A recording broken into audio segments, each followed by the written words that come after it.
ಅಜ್ಜಿ ಅಜ್ಜಿ ಏನು? ನೀರು.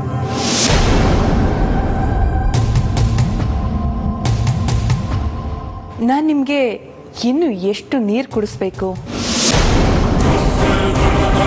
ಏನಂದೆ? ನೀರು ಕುಡಿಸ್ತೀನಿ ಅಂದೆ. ಅಂದರೆ ಇನ್ನೂ ಸ್ವಲ್ಪ ನೀರು ಕೊಡಲಾ ಅಂತ ಕೇಳಿದೆ. ಅಮೃತ, ಜೀವನ ಒಂದು ಚಕ್ರ ಇದ್ದ ಹಾಗೆ. ಮೇಲಿರೋರು ಕೆಳಗೆ ಬರ್ತಾರೆ, ಕೆಳಗಿರೋರು ಮೇಲೆ ಹೋಗ್ತಾರೆ. ಕೆಲವು ಮೂರ್ಖರು ಯಾವಾಗಲೂ ತಮ್ಮ ಕೈಯ ಮೇಲೆ ಅಂತ ಅಂದ್ಕೊಂಡಿರ್ತಾರೆ ಅಲ್ವಾ? ಏನು ಇಬ್ರು ತುಂಬ ಕ್ಲೋಸ್ ಆಗಿ ಮಾತಾಡ್ತಾ ಇದ್ದೀರಾ? ನಿನಗೆ ಮಾತ್ರ ನೀರು ಕುಡಿಸೋದು ಬರುತ್ತೆ ಅಂತ ತಿಳ್ಕೊಂಡಿದ್ಯಾ? ನಾನು ನೀರನ್ನ ಚೆನ್ನಾಗಿ ಕುಡಿಸ್ತೀನಿ. ಏನಜ್ಜಿ, ನೀರಾ? ಅದೇ ಕಣೋ, ನಿಮ್ಗೆ ಇನ್ನೊಂದು ಸ್ವಲ್ಪ ನೀರು ಬೇಕಾ ಅಂತ ಕೇಳಿದ್ಲು. ಅದಕ್ಕೆ ಮಾತಾಡ್ತಿದ್ವಿ ಅಷ್ಟೇ. ಏನು ಮಾತಾಡ್ತಾ ಇದ್ರಿ ನೀವು? ಅದು ನಾನು ಒಂದು ಜಾಗಕ್ಕೆ ಹೋಗ್ತೀನಿ ಎಂದೆ. ಅದಕ್ಕೆ ಅಮೃತ ನಾನು ನಿಮ್ಮ ಜೊತೆ ಬರ್ತೀನಿ ಅಂತ ಹೇಳಿದ್ಲು. ಅದಕ್ಕೆ ನಾನು ಧಾರಾಳವಾಗಿ ಬಾ, ಅರ್ಜುನ್ ಬರೋವರೆಗೂ ಕಾಯಿ ಅಂತ ಹೇಳಿದೆ. ಅರ್ಜುನ್ ಬಂದ್ಮೇಲೆ ನಾನು ಹೇಳಿದ ಜಾಗಕ್ಕೆ ಅವ್ನು ಖಂಡಿತ ಕರ್ಕೊಂಡು ಹೋಗ್ತಾನೆ ಅಂತ ಹೇಳಿದೆ. ನೀವಿಬ್ರು ಹೀಗೆ ಸಂತೋಷವಾಗಿರ್ತೀರಾ ಅಂದ್ರೆ ನೀವು ಎಲ್ಲಿ ಕರೆದ್ರೂ ಬರ್ತೀನಿ. ಸರಿ, ಬನ್ನಿ ಹೋಗೋಣ. ಸರಿ.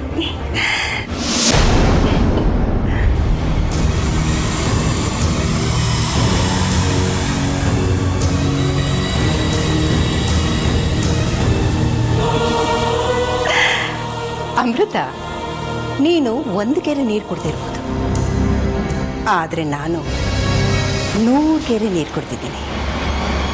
ನೋಡ್ತಾ ಇರು, ಹೋಗ್ತಾ ಹೋಗ್ತಾ ನಿನಗೆ ಹೇಗೆ ನೀರು ಕುಡಿಸ್ತೀನಿ ಅಂತ.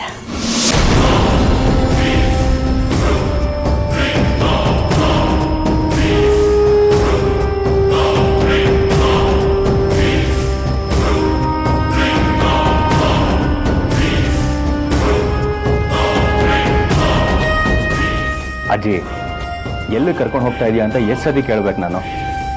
ಆವಾಗ್ಲಿಂದ ಕೇಳ್ತಾನೆ ಇದ್ದೀನಿ, ಉತ್ತರನೇ ಕೊಡ್ತಾ ಇಲ್ವಲ್ಲ ನೀನು. ಆಗೋದೆಲ್ಲ ಮುಂಚೆನೆ ಗೊತ್ತಾಗ್ಬಿಟ್ರೆ ಜೀವನದಲ್ಲಿ ಆಸಕ್ತಿ ಎಲ್ಲಿರುತ್ತೆ ಅರ್ಜುನ್? ಸ್ವಲ್ಪ ತಾಳ್ಮೆ ಇರಬೇಕು ಅಲ್ವಾ ಅಮೃತ? ಹೌದು ಅಜ್ಜಿ, ನೀವು ಹೇಳ್ತಾ ಇರೋದು ಸರಿ.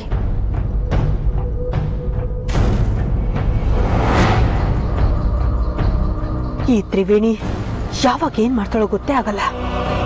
ಅರ್ಜುನ್ ಅವರು ಅಷ್ಟು ಕೇಳಿದ್ರು ಸಹ ಹೇಳ್ತಾನೆ ಇಲ್ಲ. ಅದು ಅಲ್ಲದೆ ನನ್ನನ್ನು ಸಹ ಜೊತೆಯಲ್ಲಿ ಕರ್ಕೊಂಡು ಹೋಗ್ತಾ ಇದ್ದಾಳೆ. ಅಂದ್ರೆ ಏನು ದೊಡ್ಡದಾಗಿ ಯೋಚನೆ ಮಾಡ್ತಾ ಇದ್ದಾಳೆ ಅನ್ಸುತ್ತೆ. ಅಮೃತ, ಏನು ಯೋಚನೆ ಮಾಡ್ತಿರೋ ಹಾಗಿದೆ? ನಾನೇನು ಯೋಚನೆ ಮಾಡ್ಲಿ ಅಜ್ಜಿ? ಯಾರ ಮನೆಯಲ್ಲೂ ನಡೀದೇ ಇರೋದು ನಮ್ಮನೇಲಿ ಯಾಕೆ ನಡೀತಾ ಇದೆ ಅಂತ ನನ್ಗೆ ಅರ್ಥ ಆಗ್ತಿಲ್ಲ. ಮಾವ ಇನ್ನೂ ಸಿಕ್ಕಿಲ್ಲ. ಅತ್ತೆ ಮತ್ತೆ ಅರ್ಜುನ್ ಅವರು ದಿನ ಯೋಚನೆಯಲ್ಲೇ ಕಾಲ ಕಳೀತಾ ಇದ್ದಾರೆ. ಇವರಿಬ್ರು ಮುಖಾನ ನನ್ನಿಂದ ನೋಡೋದಕ್ಕಾಗ್ತಾ ಇಲ್ಲ ಅಜ್ಜಿ.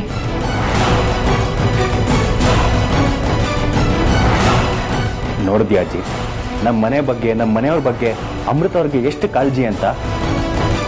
ಹೌದೌದಪ್ಪ, ಇವಳಿಗಿರೋ ಕಾಳಜಿ ನಿಮ್ಮಮ್ಮನಿಗೂ ಇಲ್ಲ, ನನಗೂ ಇಲ್ಲ.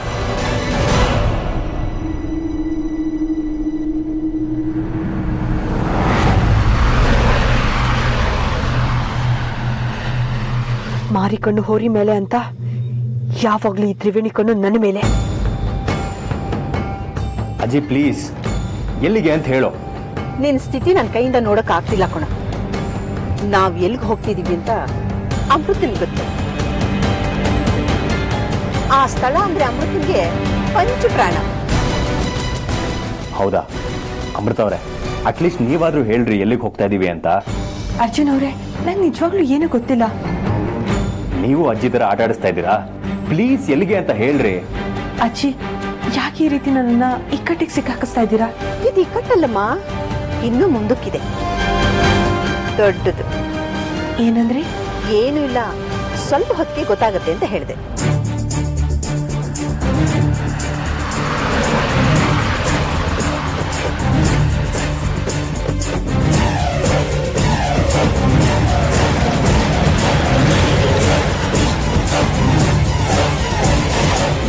ಅರ್ಜುನ್ ಮುಂದೆ ಎಡಕ್ಕೆ ತಗೋ.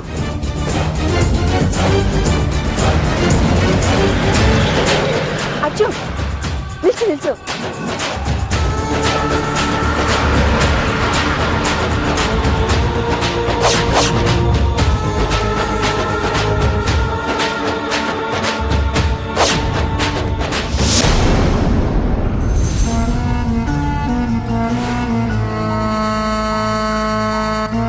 ಅಮೃತ, ನೋಡಿದ್ಯಾ ಎಲ್ಲಿಗೆ ಬಂದಿದೀವಿ ಅಂತ? ಈ ಜಾಗ ಅಂದ್ರೆ ನಿಂಗೆ ತುಂಬಾ ಇಷ್ಟ ಅಲ್ವಾ? ಅಯ್ಯೋ ಅಜ್ಜಿ, ಏನಜ್ಜಿ ನೀನು ಹೀಗೆ ಮಾಡಿಬಿಟ್ಟೆ? ಒಳ್ಳೆ ಹಿಚ್ಕಾಕ್ ಸಿನಿಮಾ ಥರ ಸಸ್ಪೆನ್ಸ್ ಮೇಂಟೈನ್ ಮಾಡಿದ್ಯಾ?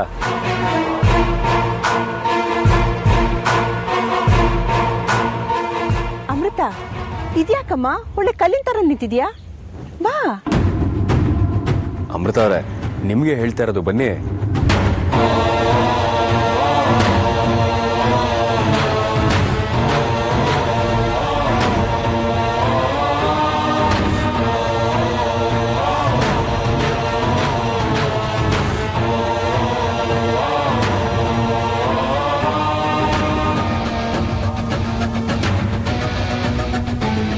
ಅರ್ಜುನ್, ಅಮೃತ ಏನೋ ಆತಂಕದಲ್ಲಿದ್ದಾಳೆ, ಅದೇನು ಅಂತ ವಿಚಾರಿಸು. ನೀವೇ ಕೇಳ್ಬೋದಲ್ಲ ಅಜ್ಜಿ? ನಾನು ಕೇಳಿದ್ರೆ ಅವಳು ಬಂದ್ಸ್ಬಿಚ್ಚು ಮಾತಾಡೋದಿಲ್ಲ, ನೀನೇ ಕೇಳು. ಹಾಗಂತ ನೀವು ಅಂದ್ಕೊಂಡಿದ್ದೀರ ಅಷ್ಟೇ. ಸರಿ ಬಿಡಿ, ನಾನೇ ವಿಚಾರಿಸ್ತೀನಿ.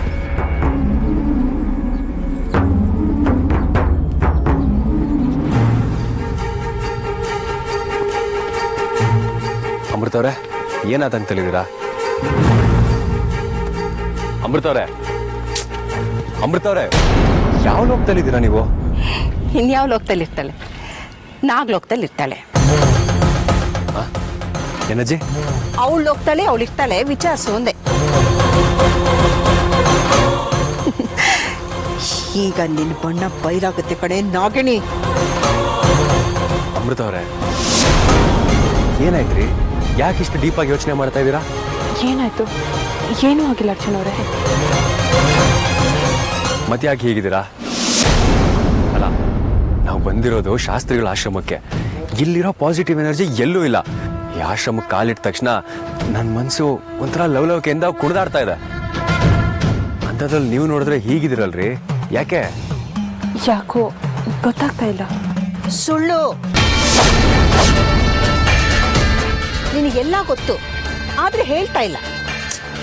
ಅಜ್ಜಿ, ಏನ್ ಹೇಳ್ತಾ ಇದ್ದೀರಾ ನೀವು? ಏನ್ ಗೊತ್ತು ಇವ್ರಿಗೆ? ಓಹೋ, ತ್ರಿವೇಣಿ ಅಮ್ಮ. ನಮಸ್ಕಾರ ಶಾಸ್ತ್ರಿಗಳೇ. ನಮಸ್ಕಾರ. ಏನಿದು, ಬಹಳ ದಿನಗಳ ಮೇಲೆ ನಮ್ಮ ಆಶ್ರಮ ನೆನಪಾಗಿದೆ. ಹಾಗೇನಿಲ್ಲ. ಅಮೃತ, ಚೆನ್ನಾಗಿದೆಯೇನಮ್ಮ? ಅವ್ರಿಗೆ ಚೆನ್ನಾಗೇ ಇದ್ದಾಳೆ, ಆದ್ರೆ ಅನುಭವಿಸ್ತಾ ಇರೋದು ನಾವುಗಳು.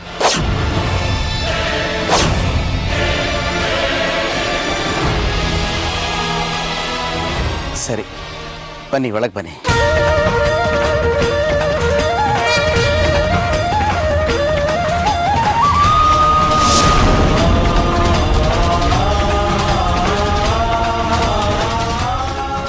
ಈಗ ಹೇಳಿ, ಏನಾಯ್ತು? ಅದು ಶಾಸ್ತ್ರಿಗಳೇ,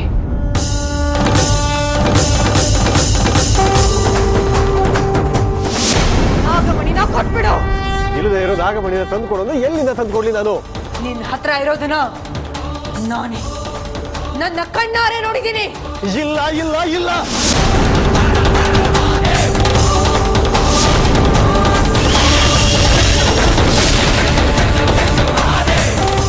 ನಿಮ್ ಕೈ ಮುಗಿತೀನ್ರಿ, ಹೋಗ್ ತಂದು ಕೊಟ್ಬಿಡ್ರಿ. ಆಯ್ತು ನಾಗಣಿ, ನಾಗಮಣಿನ ತಂದು ಕೊಟ್ಬಿಡ್ತೀನಿ.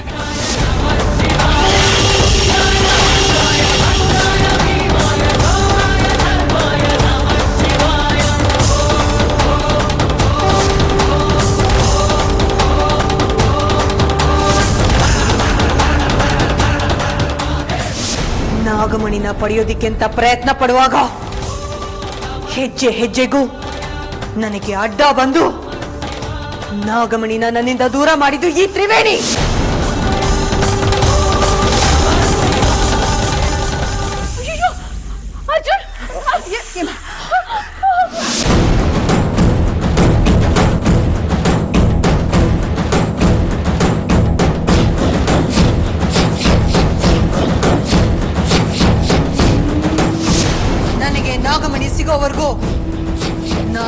ಲೋಕದಿಂದ ಹೋಗಲ್ಲ.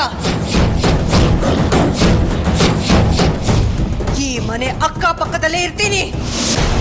ಇಷ್ಟ ಆಗಿದೆ ಶಾಸ್ತ್ರಿಗಳೇ.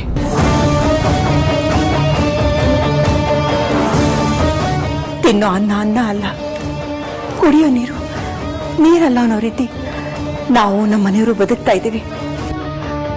ಆ ನಾಗಿನಿ ಅಗೆಯಿಂದ ನಮ್ಮನ್ನ ಕಾಪಾಡಿ, ನಿಮಗೆ ಪುಣ್ಯ ಬರುತ್ತೆ.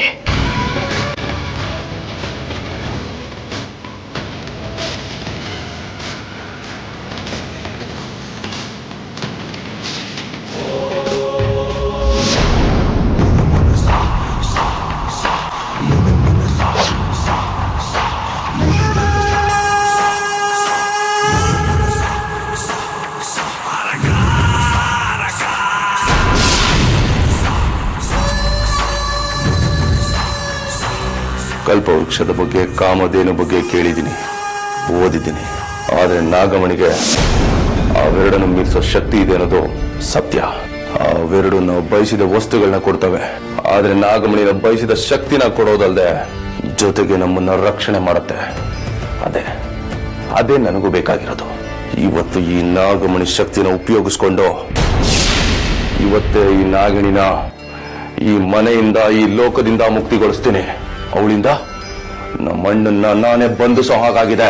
ಪಾಪ, ಅವನಲ್ಲಿ ಎಷ್ಟು ಕಷ್ಟ ಪಡ್ತಾ ಇದ್ದಾನೋ, ಹಾಗೆ ನಮ್ಮ ಮನೆಯವರು ಸಹ ಕ್ಷಣ ಕ್ಷಣ ಭಯದಲ್ಲಿ ಬದುಕೋ ಹಾಗಾಗಿದೆ.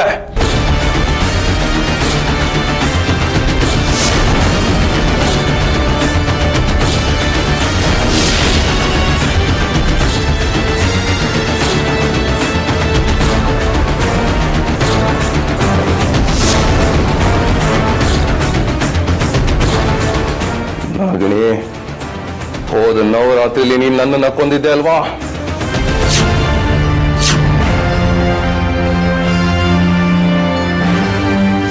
ಈ ನವರಾತ್ರಿಲಿ ನಿನ್ನನ್ನ ಕೊಲ್ತೀನಿ.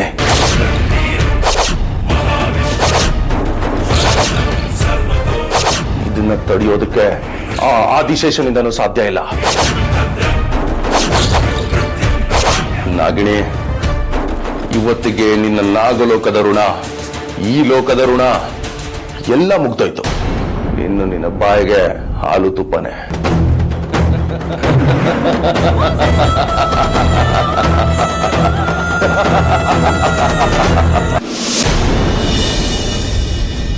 ಅರ್ಜುನ್ ಮುಂದೆ ಅಮೃತನ ವಿಚಾರಿಸೋದು ಅಷ್ಟು ಸರಿ ಇಲ್ಲ ಅನ್ಸುತ್ತೆ. ಯಾಕಂದ್ರೆ ಅಮೃತನ ಮೇಲೆ ಅರ್ಜುನ್ ಎಷ್ಟು ಪ್ರೀತಿ ಇಟ್ಟಿದ್ದಾನೆ ಅನ್ನೋದು ನನಗೆ ಚೆನ್ನಾಗಿ ಗೊತ್ತು. ಏನು ಮಾಡೋದು? ಇದಕ್ಕೊಂದು ದಾರಿ ಇದೆ. ದೇಹಿ ಅಂತ ನಮ್ಮ ಆಶ್ರಮಕ್ಕೆ ಬಂದವರಿಗೆ ರಕ್ಷಣೆ ಕೊಡೋದು ನಮ್ಮ ಆಶ್ರಮದ ಧರ್ಮ. ಅದು ಹಿಂದಿನಿಂದಲೂ ನಡ್ಕೊಂಡ್ ಬಂದಿರೋ ಪದ್ಧತಿ, ಮುಂದೆ ಕೂಡ ಹಾಗೆ ನಡೆಯುತ್ತೆ. ಗುಲ್ಗಂಜಿ ಎಷ್ಟು ದೋಷ ಇಲ್ಲ ಅಂತಾನೆ ನಾನಿವತ್ತು ನಿಮ್ಮ ಆಶ್ರಮಕ್ಕೆ ಬಂದಿರೋದು. ನಿಮ್ಮ ಆಶ್ರಮಕ್ಕೆ ಬಂದಾಗಿಲ್ಲ ನಾನು ಯಾವತ್ತೂ ಬರಿಗೈಲಿ ಹೋಗಿಲ್ಲ. ಇವತ್ತು ಅಷ್ಟೇ, ನಾನು ಬರಿಗೈಲಿ ಹೋಗಲ್ಲ ಅನ್ನೋ ನಂಬಿಕೆಯಿಂದಾನೆ ನಾನು ಬಂದಿರೋದು. ನನ್ನ ಮೇಲೆ, ನನ್ನ ಆಶ್ರಮದ ಮೇಲೆ ನೀವಿಟ್ಟಿರೋ ನಂಬಿಕೆಗೆ ನಾನು ಆಭಾರಿಯಾಗಿದ್ದೇನೆ. ಆದರೆ ಒಂದು ವಿಚಾರ ಇಲ್ಲಿ ಸ್ಪಷ್ಟವಾಗಿ ನೀವು ಅರ್ಥ ಮಾಡ್ಕೋಬೇಕು. ಹೊರಗಿನ ಕಳ್ಳನನ್ನ ಹಿಡಿಯೋದು, ಅವನಿಗೆ ಶಿಕ್ಷೆಯನ್ನ ಕೊಡೋದು ಬಹಳ ಸುಲಭ. ಆದರೆ ಮನೆ ಒಳಗಿನ ಕಳ್ಳನನ್ನ ಹಿಡಿಯೋದು, ಅವನಿಗೆ ಶಿಕ್ಷೆ ಕೊಡೋದು ಅಷ್ಟೇ ಕಷ್ಟದ ಕೆಲಸ. ಯಾವುದೇ ಪೂರ್ವ ಸಿದ್ಧತೆ ಇಲ್ಲದೆ ಅಂಥ ಕಾರ್ಯಕ್ಕೆ ನಾನು ಕೈ ಹಾಕೋನಲ್ಲ ಅಂತ ನಿಮಗೆ ಚೆನ್ನಾಗಿ ಗೊತ್ತಿರಬೇಕು. ಮುಳುಗ್ತಾ ಇರೋನ್ಗೆ ಒಂದು ಉಲ್ಕಟ್ಟಿ ಸಹಾಯ ಅನ್ನೋ ಹಾಗೆ ನಾನೆಲ್ಲ ಭರವಸೆನ ಕಳ್ಕೊಂಡ್ಮೇಲೆ ನಿಮ್ಮ ಆಶ್ರಯಕ್ಕೆ ಸಹಾಯ ಬೇಡ್ಕೊಂಡು ಬಂದಿದ್ದೀನಿ. ದಯವಿಟ್ಟು ನನ್ನ ಮಗಳನ್ನ ಬರದ್ ಮಾಡಬೇಡಿ. ನನ್ನ ಮಗನ್ನ ನನ್ಗೊಳಿಸ್ಕೊಡಿ. ಮುಂದಿನ ಜನ್ಮದಲ್ಲಿ ನಿಮ್ಮನೆ ಆಳಾಗಿ ನಿಮ್ ಋಣನ ತೀರಿಸ್ತೀನಿ. ತಾಯಿ ಸಂಕಟ ಏನು ಅನ್ನೋದು ನನಗೆ ಅರ್ಥವಾಗತ್ತಮ್ಮ. ಚಿಂತೆ ಮಾಡಬೇಡಿ. ನಿಮ್ಮ ಮಗನನ್ನ ಉಳಿಸಿ ನಿಮ್ಮ ಮಡ್ಲಿಗೆ ತಂದು ಒಪ್ಪಿಸೋ ಜವಾಬ್ದಾರಿ ನಂದು. ನಿಶ್ಚಿಂತೆಯಿಂದ ಇರಿ. ತ್ರಿವೇಣಿ ಹೇಳ್ದೆ ಕೇಳ್ದೆ ಇಲ್ಲಿಗೆ ಕರ್ಕೊಂಡು ಬಂದ್ಬಿಟ್ಲು. ಇಲ್ಲಿಗೆ ಬರ್ತೀವಿ ಅಂತ ಗೊತ್ತಾಗಿದ್ದಿದ್ರೆ ಹೇಗಾದ್ರೂ ಮಾಡಿ ತಪ್ಪಿಸ್ಕೊಂಡ್ಬಿಡ್ತಿದೆ. ಛೇ, ಉಪ್ಪು ತಿಂದಿಲ್ಲ, ತಪ್ಪು ಮಾಡಿಲ್ಲ, ಆದ್ರೂ ಯಾಕೋ ನೀರು ಕುಡಿಬೇಕು ಅನ್ನಿಸ್ತಾ ಇದೆ. ಅಮೃತ, ಒಳಗಡೆ ಹೋಗಿ ಒಂದ್ ಸ್ವಲ್ಪ ನೀರು ತರ್ತೀಯಮ್ಮ. ಸರಿ ಗುರುಗಳೇ.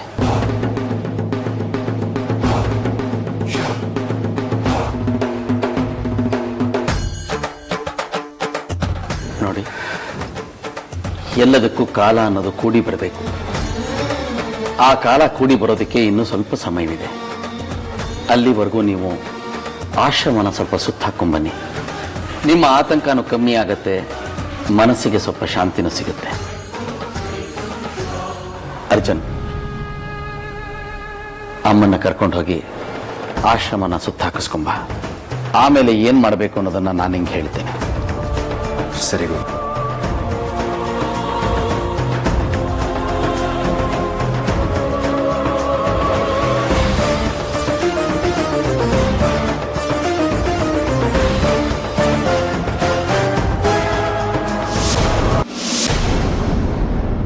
ಗುರುಗಳೇ, ಕೂತ್ಕೊಂಬ.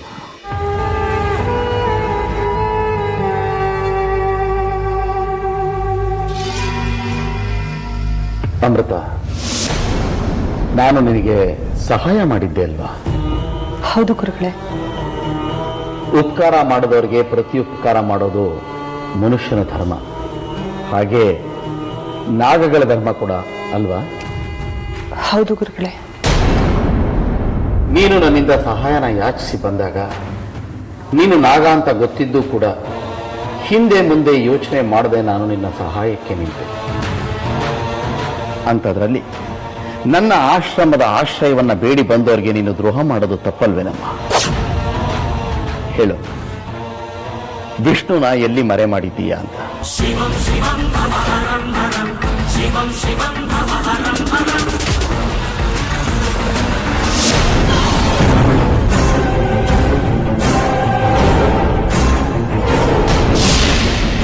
ನನ್ನ ಸರ್ವಸ್ವನೇ ಈ ನಾಗಮಣಿ. ಇದನ್ನ ಕಳ್ಕೊಳ್ಳೋದಕ್ಕೆ ನನಗಿಷ್ಟ ಇಲ್ಲ. ಒಂದು ವೇಳೆ ಇದನ್ನ ನಾನು ಕಳ್ಕೊಂಡೆ ಅಂದ್ರೆ ನನ್ನಂತ ಮೂರ್ಖ ಈ ಪ್ರಪಂಚದಲ್ಲೇ ಇಲ್ಲ. ನಾಗಮಣಿನ ನನ್ನಿಂದ ಕಸ್ಕೊಳ್ಳೋದಕ್ಕೆ ನೋಡಿದ್ಲು ಆ ನಾಗಿಣಿ.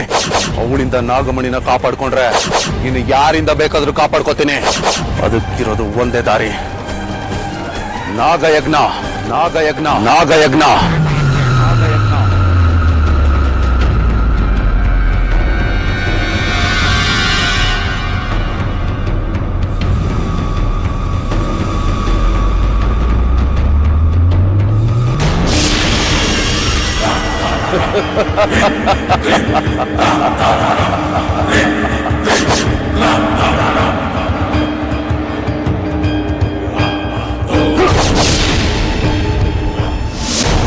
ನಾಗಿಣಿ, ನಿನ್ನ ಸಂಸ್ಕಾರಕ್ಕೆ ವೇದಿಕೆ ಶುರುವಾಯಿತು. ನಮ್ಮ ಮನೆಯಲ್ಲಿರೋ ನಾಗಗಳು ಈಗ ನಶಿಸಿ ಹೋಗುತ್ತೆ. ಒಂದೊಂದೇ ನಾಗಗಳು ಈಗ ಈ ಹೋಮ ಕೊಂಡದಲ್ಲಿ ಬಂದು ಬೀಳುತ್ತೆ.